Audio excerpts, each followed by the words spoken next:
Recording in progress. En direct sur l'île Mode.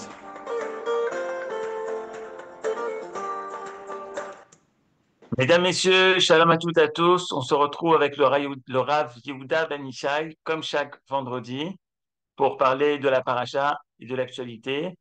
Un vendredi tout particulier, puisque nous sommes aujourd'hui le 10 du mois de Tevet, Asara Betevet, le jour où la première brèche dans la muraille de Jérusalem a eu lieu. Et le titre aujourd'hui, Jérusalem, le vis-à-vis de notre histoire, avec le Rav Ben Ishai de la communauté des Mouna Shlema. Et je rappelle bien sûr que vous pouvez dédier le cours à une personne qui vous est chère, comme ça a été fait cette semaine. Bechavod Arav. Le cours est dédié par Nathalie Vital à la mémoire de Colette Bat-Ren. Alors, comme ça vient d'être dit, on est un jour particulier aujourd'hui. On est le 10 Tevet. Le 10 Tevet est un jour qui nous demande de concentrer notre pensée sur tous les événements qui ont marqué notre histoire depuis longtemps déjà, puisque, comme ça vient d'être dit, le roi de Babylonie a fait le siège de Jérusalem du premier temple.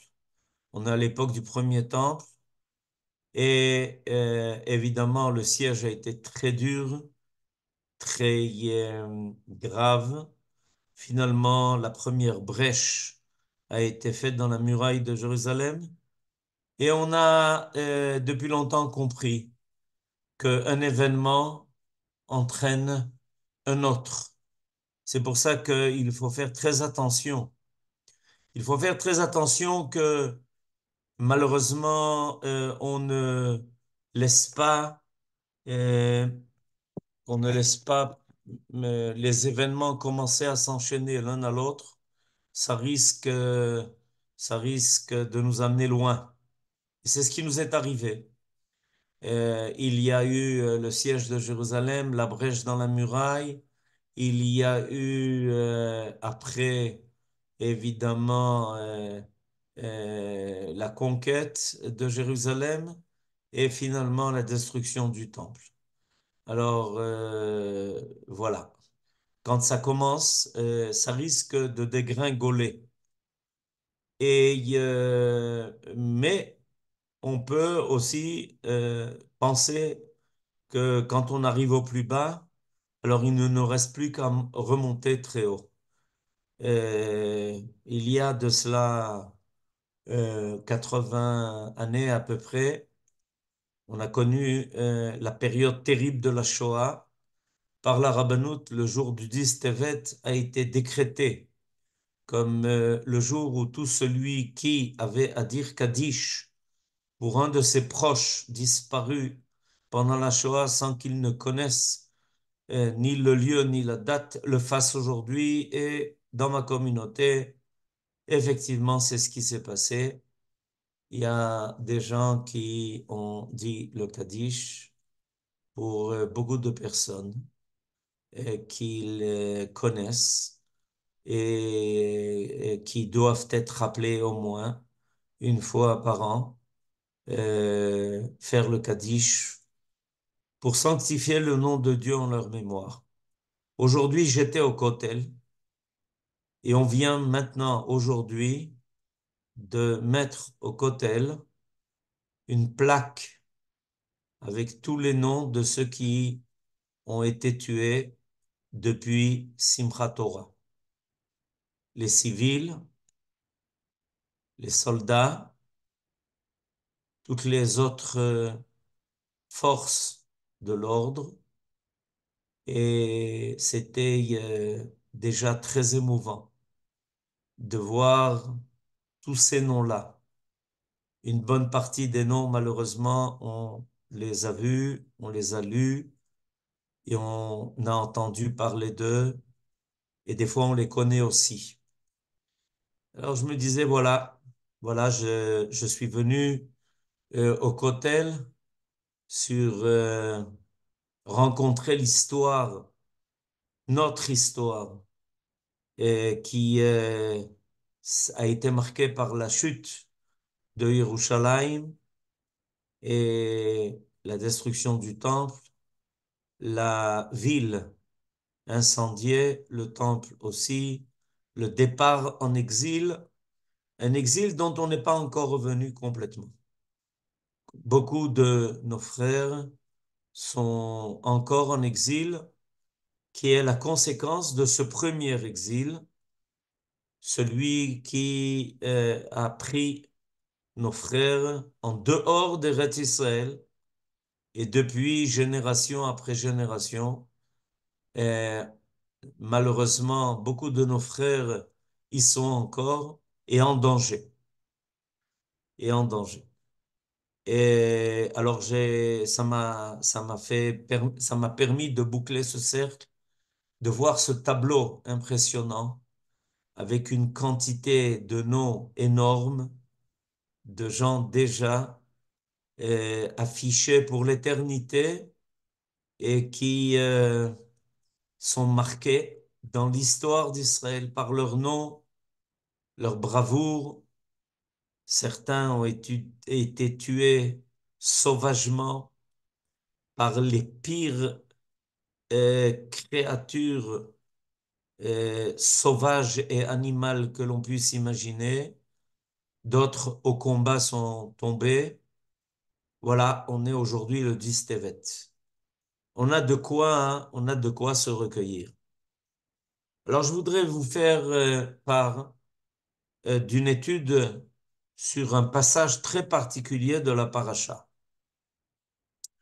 Pour mettre les choses dans leur contexte, je vais d'abord vous dire quel est le passage que je vais lire. Qu'est-ce qu'il a qu'est-ce qu'il a de particulier?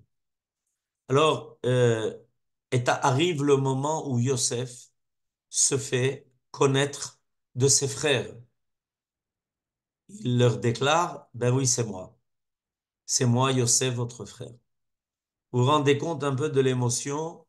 Vous vous rendez compte un peu de la peur qui tout d'un coup va saisir les frères de Yosef, qui se voient des années après en face à face avec celui qu'ils ont failli faire disparaître.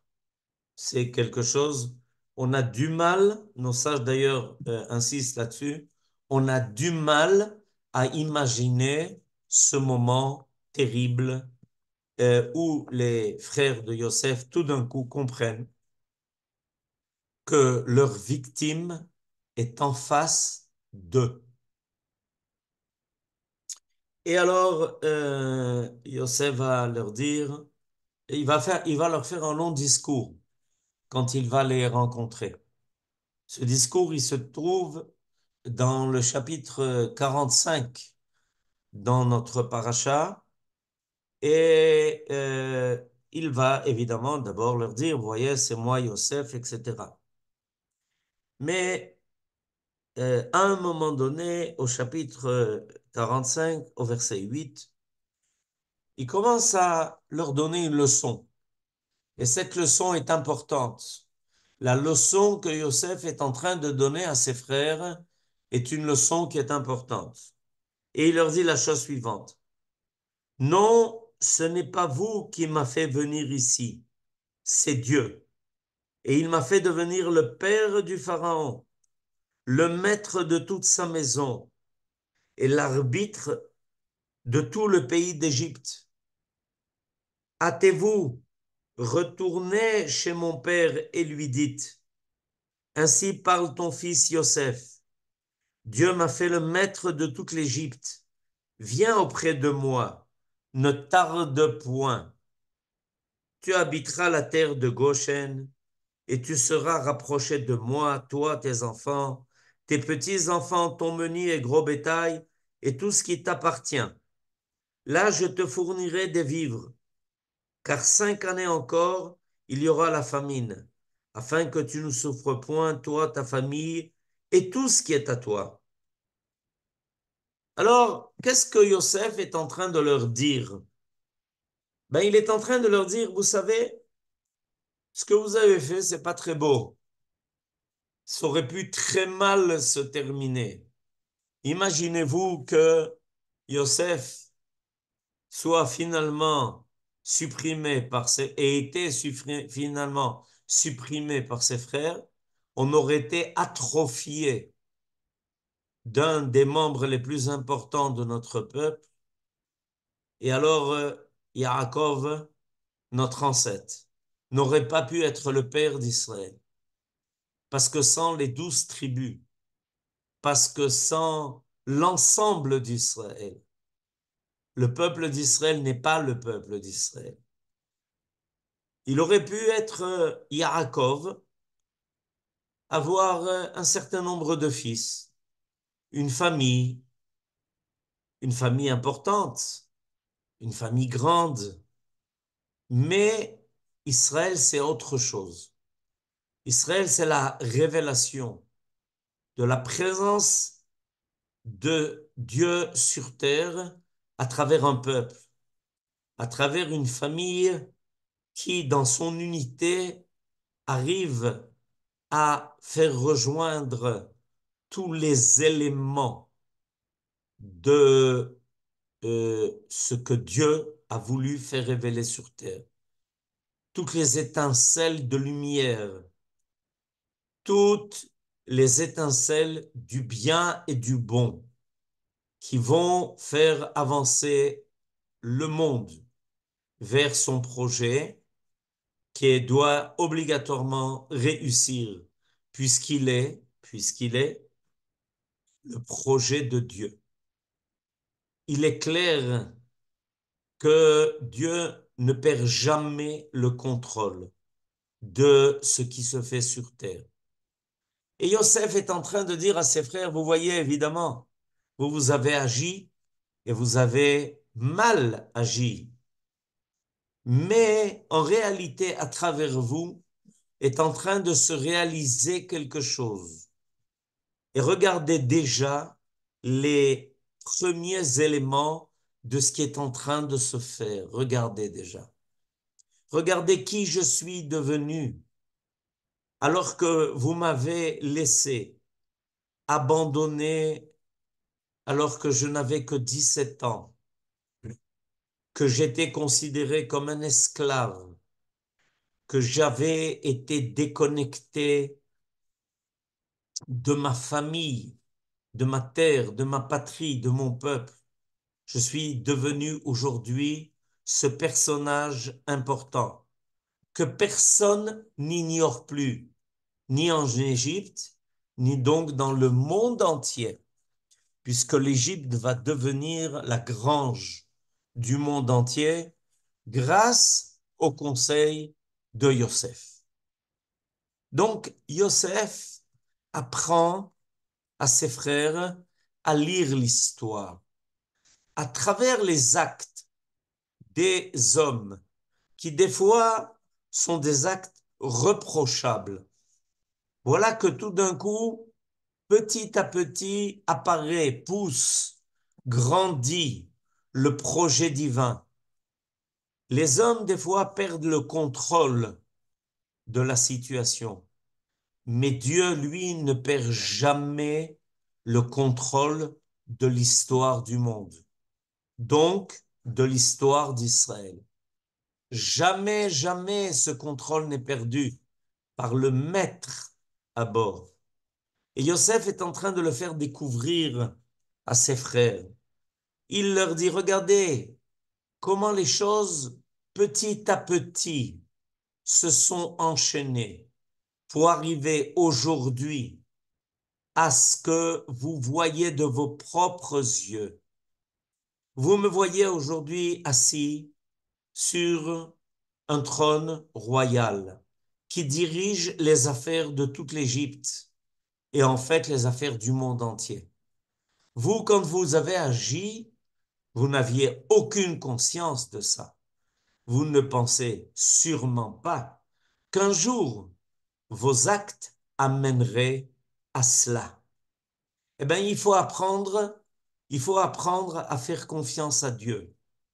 que même lorsque on assiste à des événements graves, terribles, horribles, ces événements-là, la vente de Yosef par ses propres frères a de quoi nous effrayer. On ne comprend pas, on n'a pas compris. On s'est demandé comment, dans la famille de Yaakov, de telles choses pouvaient arriver. Comment ces frères qui sont des tzadikim ont-ils pu agir de la sorte? Vouloir tuer leur frère, le jeter dans un puits plein de serpents et scorpions. Ce sont des questions et elles sont graves et elles sont difficiles. Et on en a aujourd'hui aussi. Est-ce que tous les frères se conduisent comme des frères? Est-ce qu'ils ont toujours eu le souci de leurs frères? Est-ce qu'ils ont pensé aux conséquences de ce qu'ils faisaient et de ce qu'ils disaient? On a des questions et elles sont graves. Et en fait, il n'est pas sûr que la Torah nous donne toutes les réponses. Mais par contre, ce que la Torah veut nous faire découvrir, c'est comment un homme de foi comme Yosef aborde la compréhension de l'histoire, la compréhension des événements. Est-ce qu'on va rester sur les échecs ou est-ce qu'on va être capable de repérer à travers les échecs comment le projet divin va continuer de grandir, va continuer de se faire envers et contre tout et à travers tout pour le bien de tous. Alors, Yosef leur donne une leçon ici. Et il leur dit, de la façon la plus saisissante, c'est pas vous qui m'avez envoyé ici, c'est Dieu. Vous avez peut-être été des acteurs, vous avez été peut-être des envoyés. A posteriori, vous avez aussi à faire tchouva pour votre conduite. Mais en réalité, on doit voir plus loin. On doit voir finalement où tout cet enchaînement m'a conduit aujourd'hui pour le bien de tous. Et à ce moment-là, va arriver quelque chose de tout à fait particulier. Et ce qui va arriver là est a priori incompréhensible. Imaginez-vous la joie des retrouvailles, l'émotion. Imaginez-vous comment les frères sont saisis de stupeur en voyant comment Dieu a déjoué tous leurs desseins. Mais je voudrais maintenant vous lire 2 versets. Quand Yosef voit avec ses frères Binyamin il a réclamé, il n'était pas prêt à les revoir sans Binyamin. Quand Yosef voit Binyamin, il est marqué la chose suivante. Il est marqué qu'il est tombé sur son cou. Je vous lis le verset. Il se jeta au cou de Binyamin, son frère, et pleura. Et Binyamin aussi pleura dans ses bras. Voilà. Aaron nous a marqué maintenant ce verset et il nous l'a mis sous les yeux, comme vous pouvez le constater. Vaïpol al savere Binyamin, achiv vayev. Ou Binyamin bacha al tsevarav. Et en retour, Binyamin s'est mis à pleurer sur le cou de son frère. Or, maintenant, Rachi nous dit quelque chose de tout à fait surprenant. On peut penser que, évidemment, ces pleurs sont des pleurs de joie, sont des pleurs de retrouvailles, sont des pleurs d'émotion. Or, Rashi nous prend tout à fait autre part. Et je vous lis le Rashi qui est marqué en dessous du verset. Vayipol al tzavere Binyamin achi vayef al shne migdashot she'atidin להיות בחלקו של בנימין וסופן להיחרב. Il est tombé sur le cou de Binyamin, et remarquez, c'est marqué au pluriel. Tzavere Binyamin, son frère, et il a pleuré. Il a pleuré, nous dit Rashi, il a pleuré sur les deux temples qui vont être construits dans la terre, dans la portion qui appartient à Binyamin et qui vont être détruits. À ce moment-là, Yosef, qui par Ruach HaKodesh, par prophétie, voit le plus loin à venir,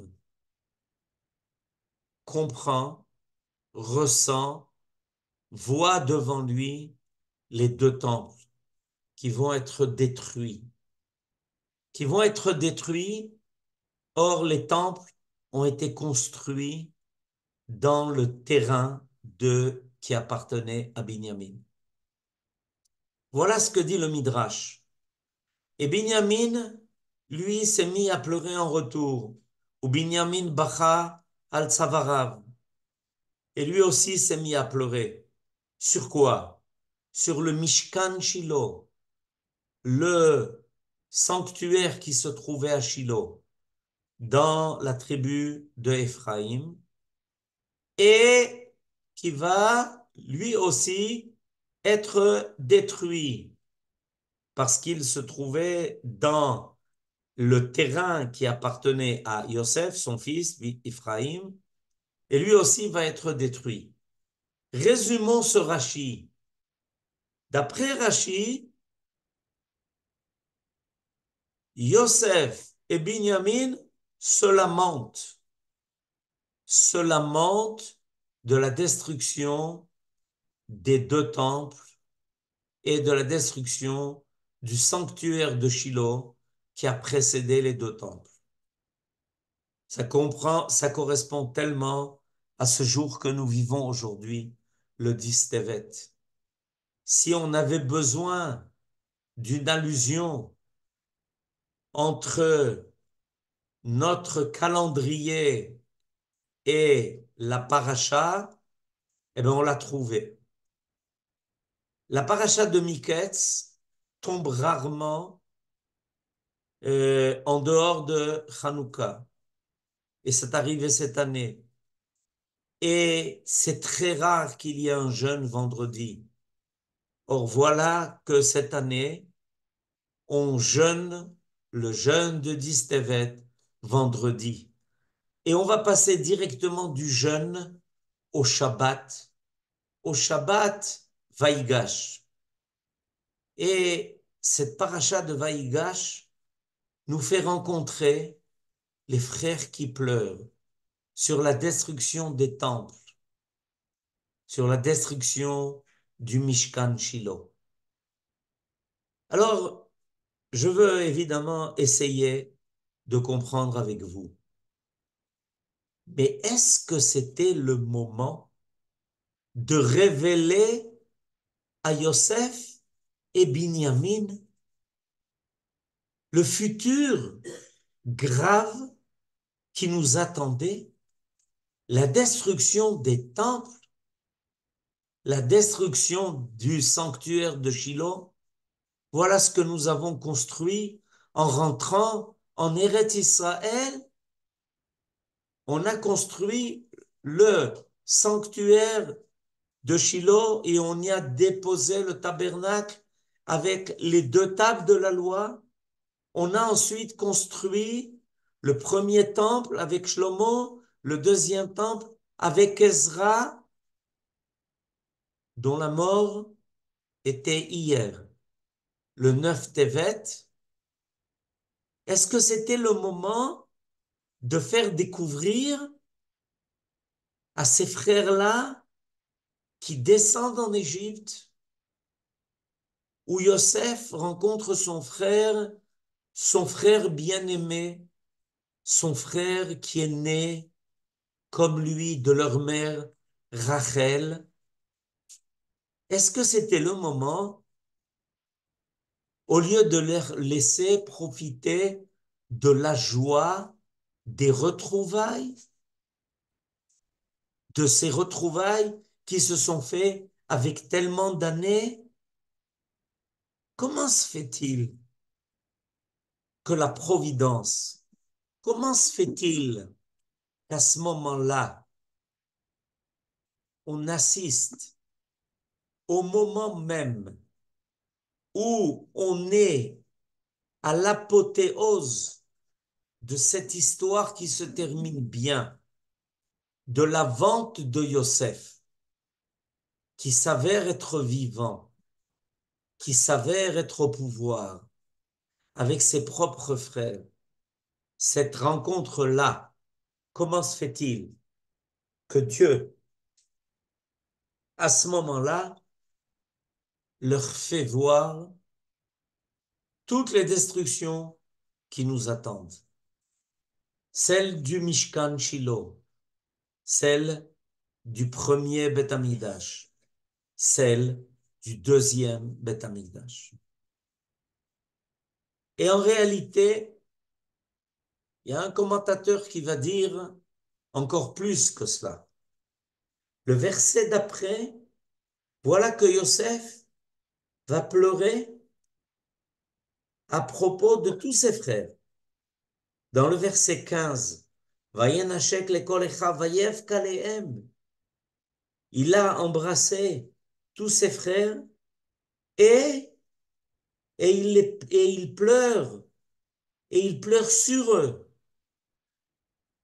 Comment se fait-il qu'à ce moment-là, Yosef commence à pleurer et n'arrête pas de pleurer?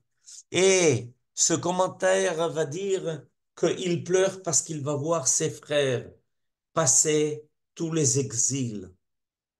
En réalité, Yosef et Binyamin, maintenant, ont une vision de tous les exils qui vont frapper Israël, de toutes les destructions, malheureusement, qui vont arriver dans notre histoire. Mais pourquoi à ce moment-là? Pourquoi lors de cette rencontre?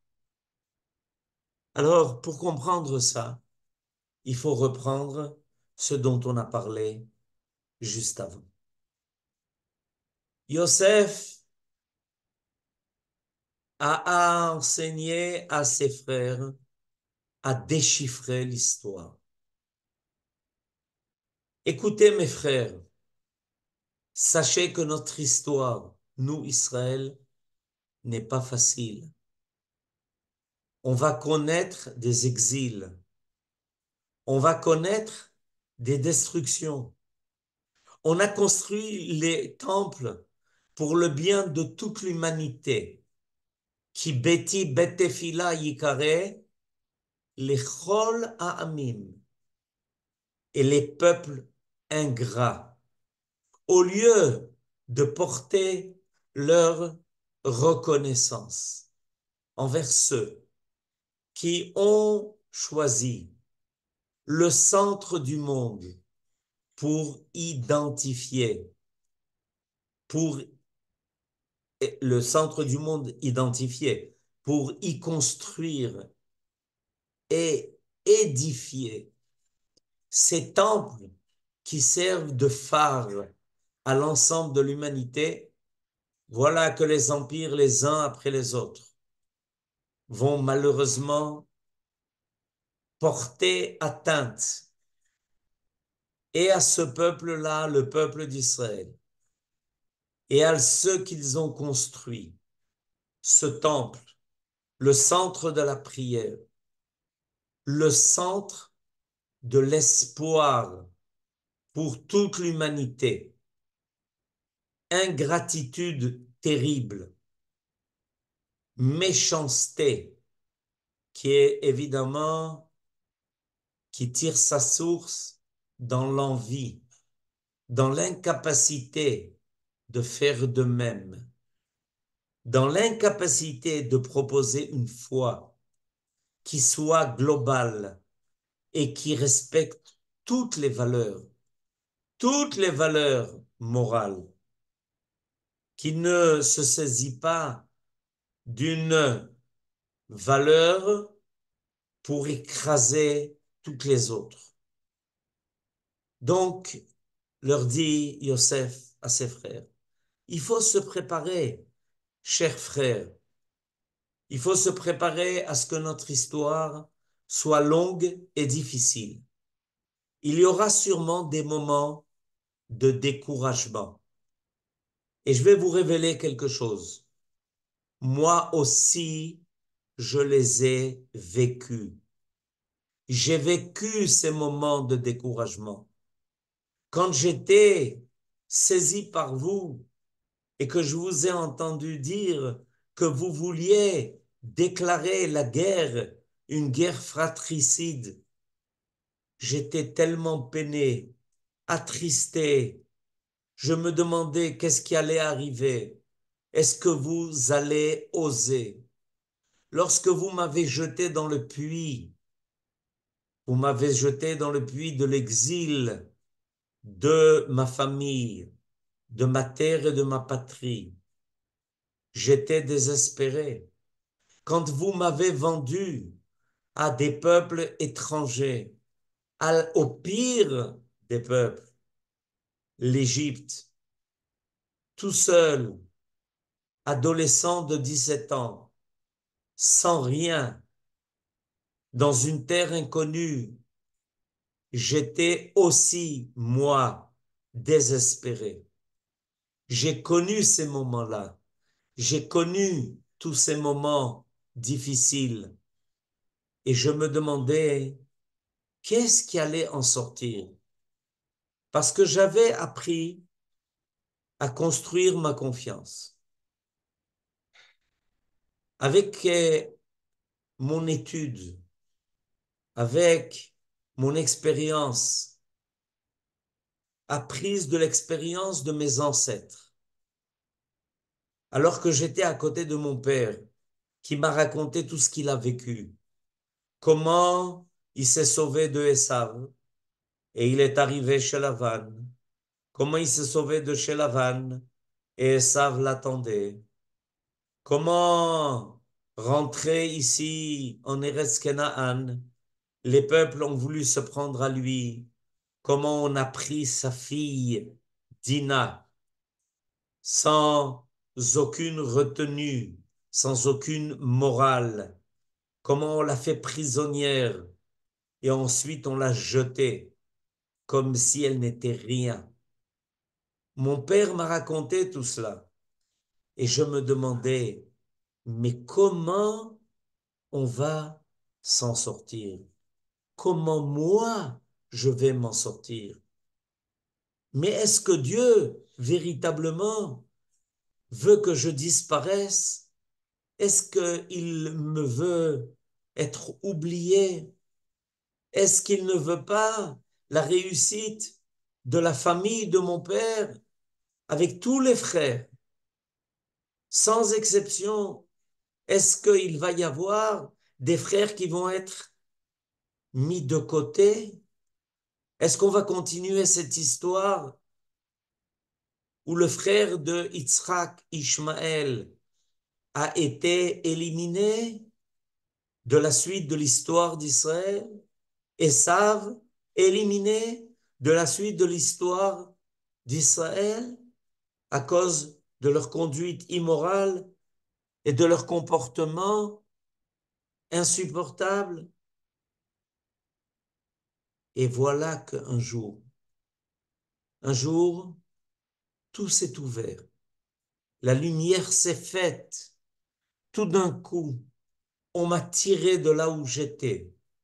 On m'a ramené à la lumière. Et petit à petit, j'ai fini par comprendre comment tous les événements avaient été liés, tramés, enchaînés l'un à l'autre par le maître du monde et le maître de l'histoire et le maître de la providence. Et voilà, je suis là pour vous le dire. Et je suis là pour vous préparer. Parce que vous aussi, sachez que vous allez mettre au monde un peuple qui va connaître tout cela, qui va connaître des destructions, qui va connaître des épreuves, qui va connaître des moments difficiles, et il y aura peut-être un découragement. Et alors, n'oubliez pas de transmettre ce message que je vous donne aujourd'hui. Sachez que finalement, de toutes ces difficultés, j'en suis sorti beaucoup plus grand, que Dieu m'a préparé à être celui qui va être capable de diriger l'histoire, de diriger le monde entier. N'oubliez jamais cela. Et c'est pour ça que maintenant, effectivement, je suis triste de voir ce qui nous attend, mais je ne suis pas désespéré. Et vous allez venir et on va se préparer ensemble et on va construire une histoire. Et cette histoire, on sait comment elle va se terminer. Et finalement, après ces pleurs, il va y avoir des rires. Az yemale schok pinu, ulshonenu rina.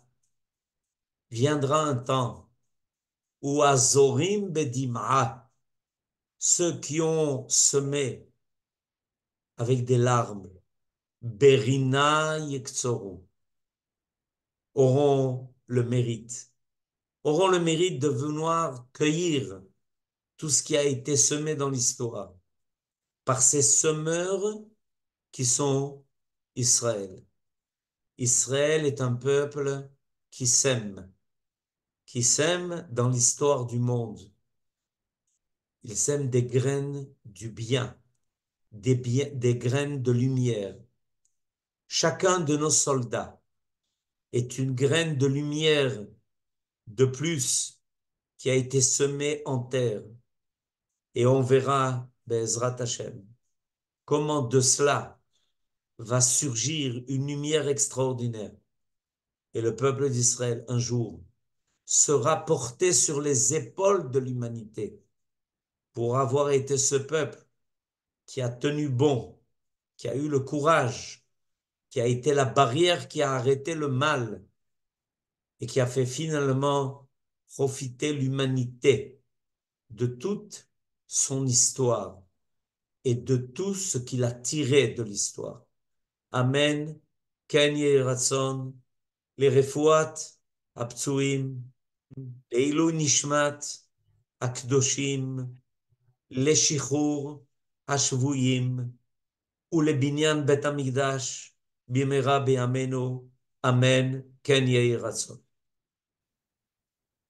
Toda Rabba, merci au Rabbi Ishai, merci à vous tous d'être chaque semaine de plus en plus nombreux à nous rejoindre pour écouter les enseignements du Rabbi Ishai. On finit avec une nouvelle chanson de Jonathan Razel en coopération avec la yeshiva de Orot Shaul, Mimkomcha Malkinu Tofia, que les Ashkenazim disent dans la Kedusha de Shabbat, que Dieu amène sa Shrina à Yerushalem. Vous pouvez ouvrir le micro. Shabbat Shalom à tous.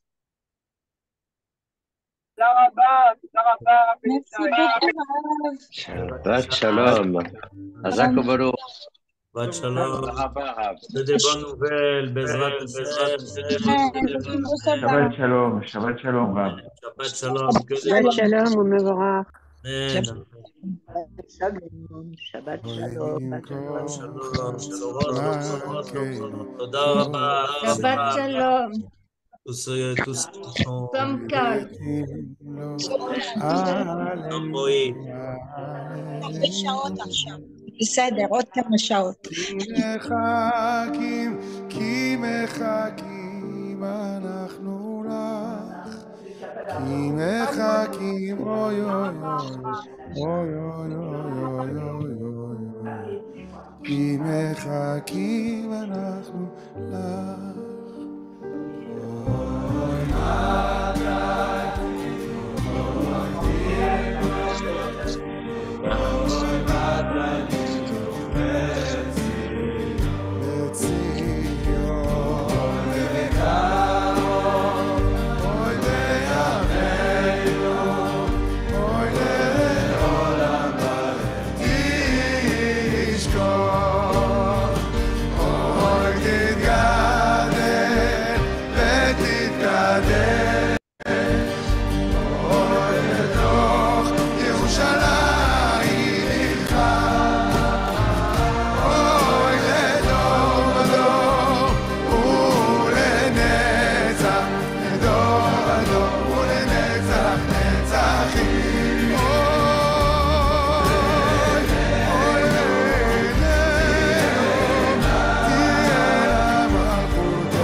תמלוך עלינו, עלינו